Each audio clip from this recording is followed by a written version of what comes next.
नमस्कार दोस्तों, मैं तपन कुमार झा आप सभी का बहुत स्वागत करता हूं हमारी इस वीडियो में, जिसमें आज बात करने वाला हूं कि क्या ईवीएम मशीन जो है हैक होती है। काफी सारी न्यूज़ेस आपने देखी होगी, काफी सारे रिजल्ट्स, मतलब जब आप इलेक्शन होता है उसके बाद काफी सारे रिजल्ट्स अनाउंस होते हैं और फिर आपको पता चलता है कि ईवीएम मशीन हैक हो गया। और ऐसे लोग काफी लोग दावा करते हैं, काफी लोगों ने वीडियो बनाई है। टेक्निकल एक्सपर्ट्स के बारे में बहुत कम लोगों ने बात करी, मैंने काफी सारी वीडियोस देखी इसके ऊपर। तो टेक्निकल पॉइंट्स के ऊपर कि क्या ईवीएम मशीन एक्चुअल में हैक होती है, टेक्नोलॉजी कौन सी काम करती है, मदरबोर्ड में क्या लगाने से हैक हो जाएगा, वो सब चीजों के बारे में बहुत कम लोगों ने बात करी है। सिर्फ बाहर की थ्योरी के बारे में बात करी। इवन जो नॉर्मल अटैक्स जैसे नेटवर्क बेस अटैक होते हैं उसके बारे में बता दिया, मालवेयर अटैक होते हैं वो करवा दिया इसके ऊपर, जो कि काफी बिल्कुल सही नहीं है। ठीक है ना, देखा जाए तो इसके बाद जब आप इसको रीड करेंगे तो पता चलता है, जब आप पूरे प्रोसेस समझेंगे तो पता चलेगा कि क्या ये हैक हो सकता है, नहीं हो सकता। यस, बिल्कुल पॉसिबल है इसको हैक करना, बिल्कुल बता दूं मैं आपको। पर ईवीएम मशीन जो है ना, इंडिया के अंदर हम जो यूज कर रहे हैं, ये ईवीएम मशीन काफी सारी जगह यूज करी जा रही है, तो काफी सारी अदर कंट्रीज की डिवाइसेस भी हैक हो सकती है, ऐसी थ्योरी आई है। जो काफी रिसर्चर जिन्होंने इसके ऊपर रिसर्च कर रही है, या फिर सिक्योरिटी एनालिस्ट ने जिसके ऊपर इसके रीड करा है या इसका एनालिसिस करा है, उन्होंने उसके बिहाफ पे बताया है। ठीक है ना। ऑल्दो अभी तक इंडियन आपके जो पॉलिटिक्स के अंदर इसको मैनिपुलेशन करा गया है, नहीं करा गया, इसका कोई भी प्रमाणिकता नहीं है। इंटरनेट पे आप कहीं पे भी जान मारे, सिर्फ सब के सब सिर्फ है ना बता रहे हैं कि ऐसा हो रहा है, ऐसा हो रहा है, पर क्या एक्चुअल में ये हुआ या नहीं हुआ है, आज हमारी वीडियो में हम जानते हैं। तो ये है आपकी इलेक्ट्रॉनिक वोटिंग मशीन, जहां पे कंट्रोल यूनिट आपके सामने दिख रहा होगा। यहाँ पे बीच में बैलेट दे रखा है, जहां से आप अपना बटन जो है प्रेस करते हैं, और ये वीवीपीएट पैड दे रखा है, जिसके अंदर आपका जो रिजल्ट है वो डिस्प्ले होता है। ठीक है, तो बेसिकली कंट्रोल यूनिट जो है आपकी हार्ड डिस्क का काम करेगी, जहां पे डेटा स्टोर होता है। यहीं से आपका जो आपका पोलिंग है वो स्टार्ट होता है, और स्टार्ट होने के बाद फिर आपको आप है ना बैलेट बटन में जाके आप वहां पे क्लिक करते हैं, प्रेस करते हैं अपना बटन को, और उसके बाद फिर आपका जो कंफर्मेशन है वो आपको यहाँ पे वीवीपैट में नजर आता है कि आपने कौन सी पार्टी को वोट दिया है। अब क्या होता है कि जैसे अगर अपन प्रोसेस समझे तो प्रोसेस समझेंगे अपन, तो पहले आपको एक पर्ची मिलती है, और फिर आपको वोटिंग वाले दिन आपको एक लाइन में बड़ी लंबी कतार के अंदर खड़ा होना पड़ता है। उसके बाद आप अपनी लाइन का वेट करते हैं कि भाई मेरा नंबर कब आएगा। ठीक है ना। और उसके बाद फिर जब आपका नंबर आता है तो आप पर्टिकुलर उस रूम में जाते हैं, जहाँ पे चार आपके डिवाइसेस होते हैं, 3 4 या 5 डिवाइसेस होते हैं। ठीक है ना, इलेक्ट्रॉनिक वोटिंग मशीन होती है। फिर वहां पे जाके आप अपना वोट जो है अपने कैंडिडेट को देते हैं। इसका प्रोसेस बड़ा ही सिंपल है। आप जाएं, वहां पे जाने के बाद अपना नाम बताएं, वो आपको पूछेंगे भाई आपका नाम क्या है, अपना पर्ची उनको दीजिए, वो आपसे साइन करवाएंगे। साइन करवाने के बाद और आपका नाम हम कंफर्म कर लेंगे। फिर आपके पर्टिकुलर आपके हाथ पे वो एक टिक मार्क लगाते हैं, जिससे ये वेरीफाई कर सके कि यही सेम वोटर वापस से नेक्स्ट टाइम वोट देना ना है। उसका फिर आपको अलाउ करें कि आप जाइए अपने बॉक्स के अंदर, वहाँ जो बॉक्स होता है वहाँ पे जाके आपका बैलेट रहता है, वहाँ पे जाके आपको बटन दबाना होता है। उससे पहले जो कंट्रोल यूनिट पे जो एम्प्लॉय होता है वो आपको इन्फॉर्म करता है कि हाँ ठीक है, अब आपका जो मशीन है, बैलेट है, वो रेडी है एक्सेप्ट करने के लिए आपका वोट। फिर आप अपने डिजायर्ड जो कैंडिडेट होते हैं, उन डिजायर्ड कैंडिडेट के नाम के सामने जो एक बटन होता है नीले कलर का, आप उसको दबाते हैं। दबाने के बाद जैसे ही आप उसको दबाएंगे, दबाने के जस्ट बाद ही ऑटोमेटिकली आपके सामने वीवीपीएटी के अंदर आपके सामने वहाँ पे लिखा हुआ आता है कि आपने कौन सी पार्टी को वोट दिया, और आपका डेटा जो है, आपका वोट स्टोर हो जाता है कंट्रोल यूनिट में जाके। ठीक है, ऐसे वो काफ़ी सारे वोटर्स का रिकॉर्ड मेंटेन करते हैं। मेंटेन करने का सबका वोटिंग लेने के बाद, ठीक है, इन सबको स्टोर करा जाता है, और फिर इसको प्रोसेस करा जाता है कि स्ट्रॉन्ग रूम के अंदर। स्ट्रॉन्ग रूम क्या है वही बताऊंगा मैं अभी आपको, और उसी के अंदर सारी हमारी जो ईवीएम मशीन्स होती है वो स्टोर होती है। ठीक है, तो अब ये सारी प्रक्रिया करने के बाद आपका जो रिजल्ट है वो अनाउंस होता है। फिर आपका जो बहुमूल्य वोट होता है वो आपको पता चलता है कि आपका जो नेक्स्ट लीडर होने वाला है वो कौन है। अब क्या ईवीएम मशीन जो है हैक होती है, सबसे बड़ा क्वेश्चन ये आज की वीडियो का, कि क्या इसमें कोई ऐसी टेक्निक है, कोई टेक्निकल फ्लॉज है हमारी ईवीएम मशीन के अंदर, जिसके थ्रू ये हैक करी जा सकती है रिमोटली या फिर फिजिकली इसको एक्सेस करके। तो बिल्कुल बता दूं मैं आपको, हाँ बिल्कुल ऐसा पॉसिबल है। आगे बात करते हैं। मैं कुछ रिसर्च जो है, कुछ पीपीटीज हमने निकाली है, कुछ थ्योरीज निकाली है, कुछ रिसर्च पेपर निकाले हैं, जिसके अंदर ये दावा करा गया है। ऑल्दो ये सब जो भी बता रहा हूँ मैं आपको, ये इंटरनेट पर रखी हुई थ्योरी के थ्रू ही बता रहा हूँ, अपनी रिसर्च के थ्रू बता रहा हूँ मैं। इन सबका प्रैक्टिकली अभी तक किसी ने डेमोस्ट्रेट नहीं करा है। कुछ डिवाइसेस के बारे में इंट्रोड्यूस जरूर करा गया है, कुछ चिप्स के बारे में जरूर बताया गया है कि अगर वो चिप्स अगर आपके पास है तो उन चिप्स को आप इंप्लांट करके आप वोटर के जितने ही वोट्स हैं उनको मैनिपुलेट कर सकते हैं, किसी भी एक पार्टी को आप वोट डाइवर्ट कर सकते हैं। पर अगर बात करें कहीं पे इंप्लीमेंटेशन कहीं देखा या फिर कहीं आइडेंटिफिकेशन हुआ इस प्रोसेस का, तो ऐसा आज तक कभी नहीं हुआ है। ठीक है, तो चलिए ठीक है, बिना टाइम वेस्ट करे स्टार्ट करते हैं और देखते हैं कि रिसर्च के अंदर क्या क्या चीजें निकल कर आई हमारे सामने। तो देख रहा होगा आपको यहाँ पे, अगर आप जाएं डायरेक्टली इलेक्शन कमीशन की वेबसाइट पे, इलेक्शन कमीशन ऑफ इंडिया, तो इन्होंने अपने ये यूआरएल, जितने भी यूआरएल से, ये आपको डिस्क्रिप्शन में मिल जाएंगे, आप जाके आप चेक कर सकते हैं। इलेक्शन कमीशन की अगर आप साइट पे जाएंगे तो यहाँ पे एक जस्ट रिसेंटली अभी एक देखेंगे 18 जुलाई ट्यूसडे को 2023 को एक डॉक्यूमेंट अपलोड करा गया था, जहां पे बात करी गई थी सिक्योरिटी के बारे में, जो उन्होंने प्रोवाइड करी कहां पे, जहां पे आपका स्ट्रांग रूम होता है। अभी स्ट्रांग रूम होता क्या है, ठीक है, इसको डाउनलोड करा जा सकता है यहाँ से आराम से, आप भी देख सकते हैं इसको। बता दूं मैं आपको, यहाँ पे जो है ये देखा है कि safety and security arrangements in the poll EVM strong room at counting centre, जो जहां पे काउंट होने वाला है तो उसके अंदर किस टाइप की सिक्योरिटी के बारे में इन्होंने बात करी है, ठीक है। तो अब देखो यहाँ पे क्या देखा है कि ना designated strong room shall be set up in a secure place. तो कायदे से ये ना ये जो होता है, ये जो स्ट्रांग रूम बनता है वो डिस्ट्रिक्ट के हेडक्वार्टर में बनेगा या फिर कुछ स्पेशल केसेस के अंदर सब डिविजनल हेडक्वार्टर के अंदर बनता है, ठीक है। अब इसको बनाने के लिए जब आपको चूज करना होता है कि मुझे स्ट्रांग रूम बनाना कहाँ है, तो बेसिकली आपको ऐसा रूम लेना पड़ता है जो जिसमें सिंगल एंट्री और एग्जिट हो। ऐसा नहीं कि उसमें बहुत सारे गेट्स हो, तो वो वाले रूमों का भी हम प्रेफर नहीं करते हैं। इसके अंदर हमेशा डबल लॉक का हम यूज करते हैं और इनकी 2 चाबियां होती है अलग इनके कंसर्न अथॉरिटीज के पास, ठीक है। और इसके अंदर बता दूं मैं आपको कि इसमें इलेक्ट्रिसिटी बोर्ड्स जो होते हैं ना, इलेक्ट्रिसिटी रूम्स जो इलेक्ट्रिसिटी जो होता है इस पर्टिकुलर रूम के अंदर, उसके स्विचेस भी अंदर नहीं होते, सारे बाहर होते हैं। इन केस कभी लाइट शॉर्टेड हो जाए या फिर इन केस कभी शॉर्ट सर्किट हो जाए तो उस कंडीशन में आपको आपकी डिवाइसेस को खतरा हो सकता है। इसकी वजह से जितने भी पावर स्विचेस होते हैं वो सब बाहर रखते हैं रूम से हम लोग, ठीक है, ताकि ना अंदर किसी तरह का कोई भी इशू ना हो सके। उसके अलावा एक और चीज़ इसके अंदर, इस पर्टिकुलर रूम के अंदर फायर सेफ्टी और फ्लड सेफ्टी के लिए बहुत सामान हमने दिए हुए होते हैं, ताकि कभी भी अगर मान लो आग भी लग जाए या फिर मान लो कि फ्लड भी आ जाए तो उस कंडीशन में ही हम उससे बच सकें। बाहर आपके फायर एक्सटिंग्विशर होते हैं, फायर अलार्म्स होते हैं, ताकि कभी कोई फायर की कोई सिचुएशन भी आए तो ऑटोमेटिकली अलार्म हो जाए। उसके अलावा इस पर्टिकुलर रूम के अंदर 24/7 जो है आपकी इलेक्ट्रिसिटी इसके लिए अरेंजमेंट्स होते हैं, जहाँ पे जनरेटर वगैरह होते हैं, ठीक है ना। ऐसा लिखा गया इस डॉक्यूमेंट में जो मैं पढ़ रहा हूँ। उसके अलावा अगर अपन बात करें इसके अंदर कि ना इसके अंदर पावर सप्लाई का कोई इशू नहीं आता और ये कंटिन्यूस पावर सप्लाई रहती है इसके अंदर। और बात करें इसके अंदर कि है ना, इसमें 24/7 सिक्योरिटी का बहुत इंतजाम रहता है। इसके अंदर 2 लेयर ऑफ सिक्योरिटी लगी हुई रहती है और सीसीटीवी कैमरे के थ्रू इसको पूरा मॉनिटर करा जाता है और मॉनिटर और इसको देख रेख करा जाता है। मतलब ऐसा कभी भी ऐसा कोई मूवमेंट नहीं जाएगा जिसमें सीसीटीवी कैमरा जो है इसका बंद होगा। बाहर डोर से कितने लोग आ रहे हैं, कितने लोग जा रहे हैं, उन सबकी मॉनिटरिंग प्रॉपर होती है। ये सब इसके अंदर प्रॉपर दे रखा है। पर बात करें कि ना अगर साइबर सिक्योरिटी की बात करूं, जैसे कि हैकिंग की बात चल रही है, टेक्निकल पॉइंट्स को बिल्कुल कवर नहीं करा गया इस पर्टिकुलर डॉक्यूमेंट में। अगर आप इस डॉक्यूमेंट को पूरा गो थ्रू भी करते हैं तो उस कंडीशन में आप देखेंगे कि इसमें कि भाई डिवाइस को हैक करा जा सकता, रिमोटली कोई आप अगर आप देखें कि रिमोटली अगर मैं कोई ट्रांसमिशन, मैं कोई मैग्नेटिक वेव्स का ट्रांसमिट करूं या फिर मान लो कि कोई रिमोटली कोई अटैक करने की कोशिश करें, तो उसकी सिक्योरिटी के लिए यहाँ पे बेसिकली कुछ भी नहीं दे रखा, ठीक है। क्योंकि आज की तारीख में आपने देखा हुआ, एक छोटा सा एग्जांपल लेके बताऊंगा मैं आपको, ताकि आपको एक हिंट लग जाए कि क्या ये पॉसिबल भी है नहीं है। आपने देखा होगा कि आज की तारीख में ना बहुत सारे लोग जो है ना वो रिमोटली ना कार को अनलॉक कर देते हैं, ठीक है ना। उनके पास रिमोट होता है, रिमोट से वो अनलॉक कर देते हैं। तो इस टाइप की जो कार्स होते हैं ना, वो उनके सिग्नल्स को कैप्चर करके वापस से रीजनरेट करके हम उन कार्स को बिना की के भी अनलॉक कर सकते हैं और स्टार्ट कर सकते हैं, उनके इंडिकेटर्स चालू कर सकते हैं। तो ये सब पॉसिबल है through these type of attack. तो रिमोटली ये सब चीज़ें पॉसिबल होती है। इलेक्ट्रॉनिक डिवाइस को कम्युनिकेशन कराना ईजी है, उसको उसके सिग्नल्स को रीजनरेट कराना ईजी है। और अगर आपको आपका डिवाइस इससे कम्युनिकेट कर पा रहा है तो वहाँ पे आप सिग्नल्स भेज के आप काफ़ी सारे काम को कर सकते हैं। इसका मतलब ये नहीं कि मैं ये बोल रहा हूँ कि जो आपका ईवीएम मशीन है वो हैक हो गया। एज पर द थ्योरी क्या क्या पॉसिबल है वो अपन देखते हैं, ठीक है। और ये सिर्फ इसलिए नहीं कि भाई हमारे गवर्नमेंट के इलेक्शंस के ऊपर कुछ मैनिपुलेशन है, इसके लिए कि भाई जहाँ पे भी इस टाइप की इलेक्ट्रॉनिक डिवाइस का यूज़ करा जा रहा है तो वहाँ पे किन किन बातों का ध्यान रखना चाहिए। अगर आप देखेंगे स्ट्रॉन्ग रूम जैसे कि बताया गया है, तो स्ट्रॉन्ग रूम देखिए इस टाइप का स्ट्रॉन्ग रूम होता है, ये नज़र आ रहा होगा आपको। ये सारे के सारे स्ट्रॉन्ग रूम के ही फोटोज़ है जो आपको ईजिली गूगल पे अगर आप जाएंगे तो आप सर्च करके आराम से मिल जाएंगे। तो ये सारे स्ट्रॉन्ग रूम्स के फोटो हैं जो दिखा रखा है, दिख रहा होगा आपको ये। अब ये स्ट्रॉन्ग रूम दिख रहा होगा आपको, कितनी केबल्स बाहर लटकी हुई है और कितनी चीज़ें हैं, ठीक है ना। ऑल्दो करंट में क्या सिचुएशन है ये आपको जाके पता चल पाएगा, ऐसे आप डायरेक्टली जज नहीं कर सकते वहाँ पे कि किस टाइप का क्या चीज़ होगा। पर ये स्ट्रॉन्ग रूम दे रखा है। पर कायदे से ना स्ट्रॉन्ग रूम जो है ना वो ऐसा होना चाहिए, क्योंकि यहाँ पे पूरे इंडिया का फ्यूचर जो है ना, वो मतलब इंडिया का फ्यूचर जो है ना वो दाव पे लगा हुआ है। तो स्ट्रॉन्ग रूम ऐसा होना चाहिए, पर हर जगह ये मेंटेन करना पॉसिबल नहीं है।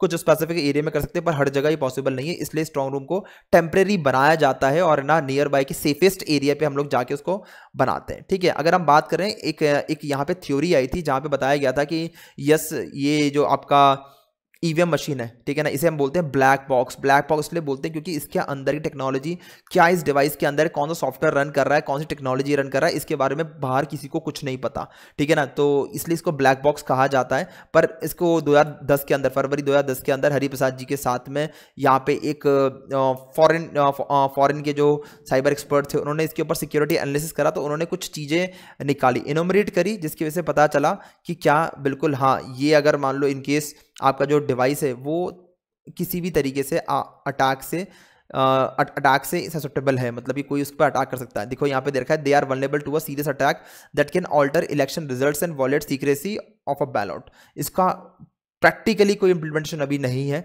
ठीक है ना, बट उन्होंने एक थ्योरी बताई कि बस ये चीज़ें पॉसिबल है। अब कैसे पॉसिबल है, देखो यहाँ पे एक बहुत इंपॉर्टेंट बात दे रखी है, which could be carried out, ठीक है ना। देखो यहाँ पे उन्होंने 2 अटैक करके दिखाए थे, डेमोस्ट्रेटेड 2 अटैक्स। अभी 2 अटैक क्या थे उन्होंने इसमें डिटेल में कुछ भी नहीं दे रखा, पर हाँ वो कैसा है, यूजिंग कस्टम हार्डवेयर। सो कस्टम हार्डवेयर मतलब कि कहीं ना कहीं आपको चिप ही मैनिपुलेट करना पड़ेगा। अरे जब चिप ही मैनिपुलेट कर रहे हो तो फिर तो पॉसिबल है ना। अब आप ये बोलो कि यार ये चेयर हटा के मैं दूसरी चेयर लगा दूंगा, तो ऑब्वियसली बात है फिर तो पॉसिबल है। तो उस कंडीशन के अंदर अब देखो ये कितना मतलब कितना टाइम कंज्यूमिंग, मैं ये भी बताऊंगा कि किसके थ्रू पॉसिबल है और कितना टाइम लगता है। अगर कोई करने भी जाएगा ना तो कितना टाइम लगेगा उसको एक डिवाइस पे ये काम को परफॉर्म करने में। देखो यहाँ पे दे रखा है कि which could be carried out by dishonest election Insiders, तो अब और अदर क्रिमिनल, तो इसे हम बोलते हैं इनसाइडर अटैक। इनसाइडर अटैक कभी भी हो सकता है, जिसे हिंदी के अंदर अपनी एक है ना वो मुहावरा भी है कि घर का भेदी लंका ढाए, वैसा वाला सीन है। तो बेसिकली क्या होता है कि ना अगर आप कंपनी की ऑर्गेनाइजेशन के अंदर, ठीक है ना, गवर्नमेंट के अंदर ही अगर कोई कुछ लोग मिले हुए हैं तो उस कंडीशन में ये पॉसिबल है with only brief physical access to the machine. अब देखो यहाँ पे क्या दे रखा है कि अगर जब तक कि आपको फिजिकल एक्सेस नहीं है उसके बिना आप इस पर्टिकुलर चीज को परफॉर्म ही नहीं कर सकते। आप थोड़ा सा नीचे अगर आएंगे आर्टिकल के अंदर तो आप इसके बारे में देखो, यहाँ पे देखा है propose attack for on the Indian voting system, मतलब कि इन्होंने इसके बारे में प्रपोज भी करा है कुछ अटैक्स जो बेसिकली यहाँ पे लग सकते हैं। तो दिख रहा है आपको, मतलब जब आप कहीं पे कोई वीडियो बनाएं या फिर मान लो इससे बड़ी चीज़ों के ऊपर आप उंगली उठाएं तो आपको पता होना चाहिए उसके इफ बट पर। और हम लोग यहाँ पे टेक्निकल बात करते हैं तो वीडियो को भाई लाइक जरूर कर देना, ठीक है ना। अभी हम बात करने वाले कि क्या क्या चीज़ें और possible. This attack involves replacing hardware component. भाई अगर आप हार्डवेयर ही रिप्लेस कर दोगे तो बिल्कुल पॉसिबल है ना, फिर कैसे पॉसिबल नहीं है, तो वो चीज़ इंपॉर्टेंट है, ठीक है। इसके अलावा देखो यहाँ पे देखा है the signalling from mobile phone to display board, मतलब कि मोबाइल फोन से अगर आप डिस्प्ले बोर्ड में कुछ डिस्प्ले करना चाहो तो वो भी चीज़ पॉसिबल। देखो यहाँ पे one way of possible attack they propose is substituting a dishonest display board. Dishonest display board मतलब कि एक तो वो जो डिस्प्ले होता है जहाँ पे वो रीड होता है, ठीक है ना। जैसे मान लो कि आपने स्टोर कर लिया, दिखाता हूँ मैं आपको, यहाँ पे अगर आप जाएं तो यहाँ पे सारा डिस्प्ले हो गया, ठीक है, दिख रहा होगा आपको। यहाँ पे जो ये ऑन ऑफ है, ऑन है यहाँ पे, ठीक है ना, और बिजी दिख रहा है आपको यहाँ पे। तो ये बीच में एक डिस्प्ले बोर्ड है, इस डिस्प्ले बोर्ड में सारी इन्फॉर्मेशन होती है, ठीक है, मतलब इस डिस्प्ले बोर्ड में सारी चीज़ें डिस्प्ले होती है और इसके इंटरनल डिवाइस के अंदर ये चीज़ें स्टोर होती है। जब यहाँ पे टोटल बटन दिख रहा होगा, टोटल एक छोटा सा बटन है, तो जब वहाँ पे काउंटिंग करने के टाइम पे जब टोटल दबाया जाता है तो दबाने के बाद यहाँ पे डिस्प्ले होता है कि कौन से यूजर को कितने वोट गए, टोटल वोट कितने पड़े। तो यहाँ पे इस डिस्प्ले को अगर कोई चेंज कर देगा तो मोबाइल फ़ोन के थ्रू उसको मैनिपुलेशन करा जा सकता है और मोबाइल फ़ोन के थ्रू, एप्लीकेशन के थ्रू उसके अंदर जो भी गलत चीज़ अपन चाहें, मतलब रॉन्ग नंबर चाहे डिस्प्ले करना, वो दबा दे। अब यार किसी बंदे ने इस टोटल पे क्लिक करा, अब यार जो अगर आपको रीड करना है तो रीड कैसे करोगे, आपके पास डिवाइस है, आपने उस पर क्लिक करा, टोटल पे जो डिस्प्ले होगा वही तो नोट डाउन करोगे ना आप। तो वही अगर कोई मैनिपुलेट कर देगा तो उसके थ्रू पॉसिबल है, और वो नेक्स्ट टू इम्पॉसिबल है क्योंकि वहाँ पे काफ़ी हाई सिक्योरिटी होती है। उसके अलावा देखिए अपन और देख लेते हैं और क्या क्या चीज़ें यहाँ पे पॉसिबल। उसके अलावा देखो यहाँ पे देखा है कि ना, हाँ ठीक है, तो और नहीं चाहता हूँ मैं दिखाता हूँ आपको और क्या पॉसिबल है। यहाँ पे एक और चीज़ दे रखा है, ये सबसे खतरनाक चीज़ लगी मुझे, क्लिपी के बारे में अगर आपने नहीं पता तो नेट पे आके पढ़ सकते हैं, जो बेसिकली स्टील करने का काम आता है वोट्स को, ठीक है ना। ये कैलकुलेट करता है और रीराइट करता है वोट्स को। तो ये बेसिकली जो है ना, देखो यहाँ पे थोड़ा सा इसके बारे में डिटेल में अपन पढ़ते हैं। तो देखो दे कंस्ट्रक्टेड अ डिवाइस, उन्होंने एक डिवाइस भी कंस्ट्रक्ट करी which can be connected to the memory chip recording the votes, ठीक है ना। तो मेमोरी चिप जो बेसिकली अंदर जो आपके कंट्रोल यूनिट के अंदर जो एक चिप होती है जो बेसिकली रिकॉर्ड करता है आपके वोट्स को, तो उसके साथ में कनेक्ट करना पड़ता है। The chip on the device would have to be used at any time between the voting polling of the votes and public counting, मतलब काउंटिंग जब आप वोट्स दे दें, वोट्स देने के बाद और काउंटिंग होने से पहले इसके बीच में इस चिप को कनेक्ट करना पड़ता है उस हार्डवेयर के अंदर। In the explain in India counting sometime takes a week after the voting, क्योंकि इंडिया के अंदर कई बार जैसे अपन ने वोटिंग हो गई, वोटिंग होने के बाद और काउंटिंग होने के बीच में एक ड्यूरेशन होता है, अगर उस ड्यूरेशन के अंदर कोई अटैकर उस डिवाइस को एक्सेस कर ले और ये चिप लगा दे उसके ऊपर, तो उस कंडीशन में टैंपर करने के चांसेस बढ़ जाते हैं। So criminal could wait for an opportunity to tamper with the machine while they are in the storage, मतलब कि जब वो आपके स्ट्रॉन्ग रूम में रहेंगे उस टाइम पे अगर कोई क्रिमिनल कोई मैनिपुलेटर उस पर्टिकुलर डिवाइस को एक्सेस करे, उस रूम को ओपन करे और वहाँ जाके डिवाइस को एक्सेस करें। ऑल्दो जब ये जो कंट्रोल यूनिट्स होती है, जब ये ट्रांसफर होता है तो उसके ऊपर सील लगा हुआ होता है, मल्टीपल सील्स होती है, तो उसको उस सील को ओपन करना पड़ेगा, सील को ओपन करके और उस हार्डवेयर को निकालना पड़ेगा, उस हार्डवेयर के ऊपर ये चिप लगानी पड़ेगी और चिप लगाने के बाद ही वो इसको मैनिपुलेट कर सकता है। दिस लिटिल चिप, मतलब ये इतनी क्लिपी जो है ना, इतनी छोटी चिप होती है कि आप मैं इसको जेब में डालूंगा ना तो आपको नजर भी नहीं आएगा। Allow criminal to steal votes, the researcher constructed क्लिपी in a way that attacker can select a number from 0 to 9। अब दिख रहा होगा आपको छोटा सा एक ऊपर ये मूवमेंट वाला नजर आ रहा होगा बटन आपको, ये छोटा जो आपका बटन है ना, ये बेसिकली 0 to 9 के बीच में मूव करता है। आपको जिसको वोट डलाना उस तरफ मूव करा दो। A little switch, the number stands with the political candidate होता है ना, आपको दिखा होगा आपने 0 से लेकर 9 के बीच में 9 वाला नोटा होता है, जिसके अंदर अगर कोई भी एलिजिबल लगता नहीं है आपको तो 9th वाला बटन दबा दो, लास्ट वाला। तो वो 0 से लेकर 9 के बीच में सारी काउंटिंग्स होती है और आपको जिस पे वोट डलवाने उस हिसाब से आप उसमें सिर्फ उसको फिट कर दो, आप सेलेक्ट कर दो। The number stand from the for the political candidates and usually the ninth number ballot position including the national major national parties, ठीक है ना। तो उसका एक बार देख लेना आपकी क्या रहता है। once the preferred candidate is selected, क्लिपी, जैसे आपने बोला कि यार मेरा जो प्रेफर्ड कैंडिडेट है मैंने सेलेक्ट कर दिया, फिर क्लिपी जो है वो एग्जीक्यूट करेगा वोटिंग स्टील प्रोग्राम। अब ये प्रोग्राम जब रन करेगा पर्टिकुलर आपके उस पर्टिकुलर डिवाइस में, the program runs in 2 phase passes, तो ये 2 फेज में रन करता है आपका। फर्स्ट जो होता है जिसमें पहले ये क्या करेगा कि जो डेटा उसमें रखा हुआ है उस वोट डेटा को ये रीड करता है, ठीक है ना।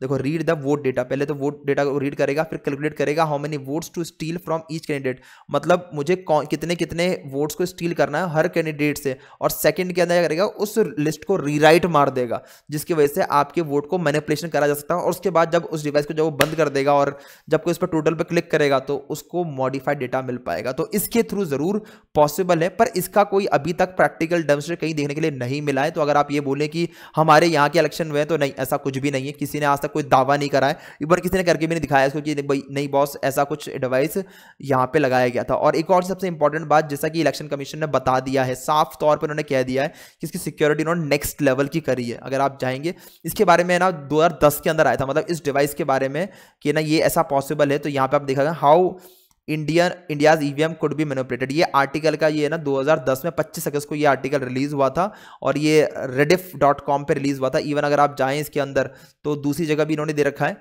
कि एक और आर्टिकल रिलीज हुआ था टाइम्स ऑफ इंडिया के अंदर, एक्सप्लेन्ड, ये 2022 के अंदर 8 मार्च को हुआ था, दिख रहा होगा आपको, कैन ईवीएम बी हैक्ड और टैम्पर्ड विद। तो इसके अंदर भी अगर आप जाएंगे तो यहाँ पे आप नीचे देखेंगे तो यहाँ पे भी कुछ इंफॉर्मेशन लिखी गई है।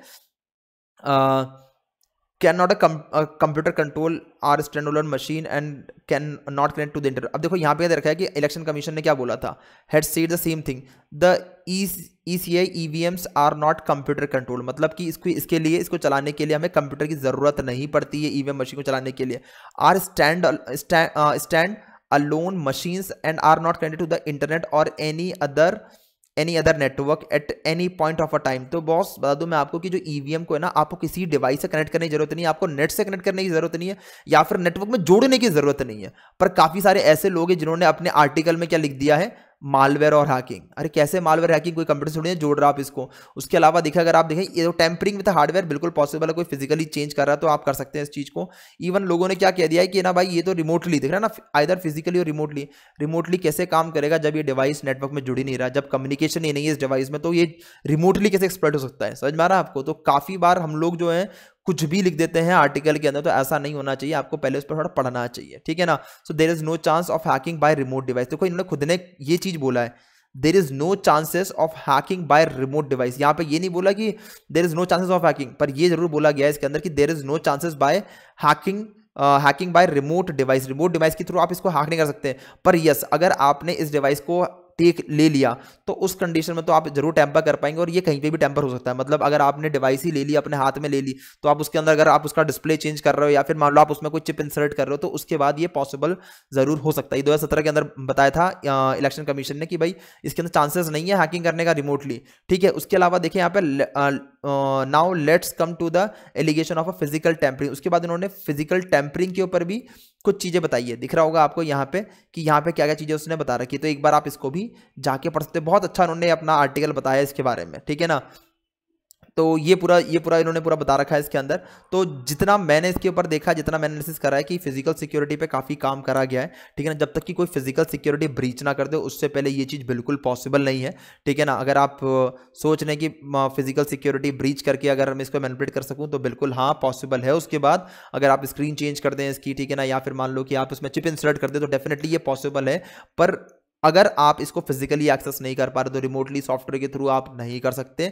तो हमारा जो इलेक्शन कमीशन है उसने काफ़ी सिक्योर रखा हुआ है डिवाइस, और जिनके काफ़ी सारे मिथ हैं कि ना नहीं हैक हो जाता है, ये हो जाता है, तो आप टेक्निकली पॉइंट्स के ऊपर बात करें। टेक्निकल पॉइंट्स के कौन से पॉइंट पे आप ये बोल रहे हैं कि ये हैक हो जाता है या मैनिपुलेशन हो जाता है? जी हाँ, इनसाइडर अटैक होता है, डेफिनेटली उसके थ्रू कर सकते हैं, पर उसके लिए भी आपके पास काफ़ी सारी चीज़ें रहती हैं। क्योंकि जब ये डिवाइस अपने पोलिंग बूथ से लेके जाया जाता है कहाँ पे, आपके जो आपका स्ट्रॉन्ग रूम है, तो उसके बाद भी बाहर की तरफ सारे पार्टीज को अलाउ करते हैं कि जो पार्टी के रिप्रेजेंटेटिव आप बाहर बैठ सकते हैं, ठीक है, अपने कैंप्स लगा सकते हैं ताकि पता चल जाएगी। और सिंगल डोर होता है आने जाने का, तो आपकी नज़र होती है, आपकी खुद की निगाहें होती है कि कोई अंदर जा रहा है नहीं जा रहा है, फिर बाहर आ रहा है नहीं आ रहा। उसके अलावा आपके स्टैंप्स लगते हैं, तो काफ़ी सारी फॉर्मेलिटीज़ होती है। ऑल्दो एक और चीज़ उन्होंने बोला है कि जो स्टैंप्स लगते हैं वो वैक्सीन होती है, तो वो भी एक तरीका बहुत वल्नेबल है, क्योंकि कोई भी उसको आराम से मैनिपुलेट कर सकता है, निकाल सकता है। तो वो चीज़ें थोड़ी सी रिमूव करनी चाहिए, जो शायद आगे गवर्नमेंट ने जरूर करा है, ठीक है ना। उसके बाद कुछ नए चीज़ें लेकर आई है वो, और कुछ अपने सील के पैटर्न को चेंज करा है, तो वो एक बस पॉसिबिलिटी रहती है।